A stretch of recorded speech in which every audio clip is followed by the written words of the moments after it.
Hi friends, இன்றைக்கி சுவையான மோர் தோசை எப்படி செய்கிறதுன்னு சொல்லி பார்க்கலாம். இது சாப்பிட சுவையாகவும் சட்டுன்னு செய்கிற மாதிரி இருக்கும்.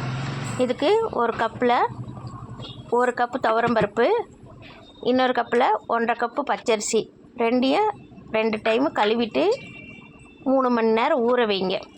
ஊற வச்சதும் 1 கப்பு தயிர் போட்டு துவரம்பருப்பை தனியாக அரைச்சிக்கோங்க நைஸாக. அதே மிக்சியில் அரிசியும் 1/2 கப்பு தயிரையும் ஊற்றி கொஞ்சம் கொரகொரப்பாக அரைச்சி எடுத்துக்கோங்க. இதை உப்பு போட்டு நல்லா கலந்து வைங்க. 6 மணி நேரம் புளிக்கட்டும்.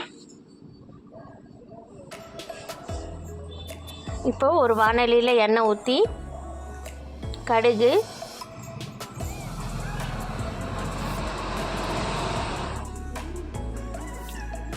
உளுந்து, கடலைப்பருப்பு போட்டு நல்லா செவந்ததும் கூடவே எடுத்து வச்சுருக்கிற 1 ஸ்பூன் மிளகு, 1 ஸ்பூன் சீரகம் போட்டு நல்லா பொரிய விட்டு கருவேப்பிலை 1 கைப்பிடி அளவு, கொஞ்சம் பச்சை மிளகாய், 2 வெங்காயம் எல்லாம் போட்டு நல்லா வதக்கி விடுங்க.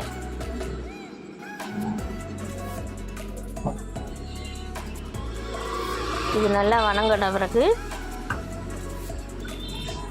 எடுத்து வச்சுருக்கிற மாவில் இதையும் போட்டு கலந்து கொடுங்க. கூடவே 1 கைப்பிடி அளவு கொத்தமல்லி தழையும் அதிலே போடுங்க. போட்டு ஒரு கரண்டியில் கொஞ்சம் கெட்டியாக கலந்து விடுங்க.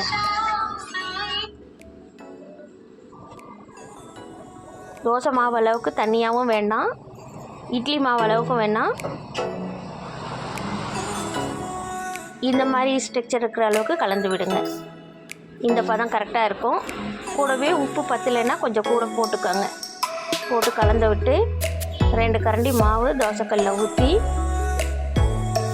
ரொம்ப மெல்லிசாக வேண்டாம், கொஞ்சம் மொத்தமாக தான் இருக்கணும் இந்த தோசை.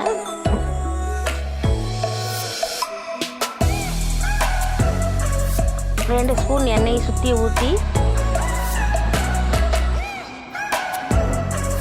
2 பக்கமும் நல்லா பொன்னிறமாக ஆகிற வரைக்கும் வேக விட்டு எடுத்துக்கோங்க. இது கூடவே தேங்காய் சட்னியோ இல்லை தக்காளி தொக்கோ வச்சு சாப்பிடலாம். இது வெறும் தோசையாகவும் சாப்பிட்லாம், சாப்பிட சுவையாக இருக்கும். வேணும்னா சைட் டிஷ் வச்சுக்கலாம்.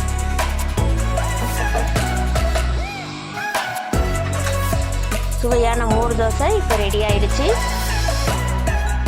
உங்களுக்கு இந்த வீடியோ பிடிச்சிருந்துச்சுன்னா லைக் பண்ணுங்கள், சப்ஸ்கிரைப் பண்ணுங்கள், பெல் பட்டனை அழுத்துங்க.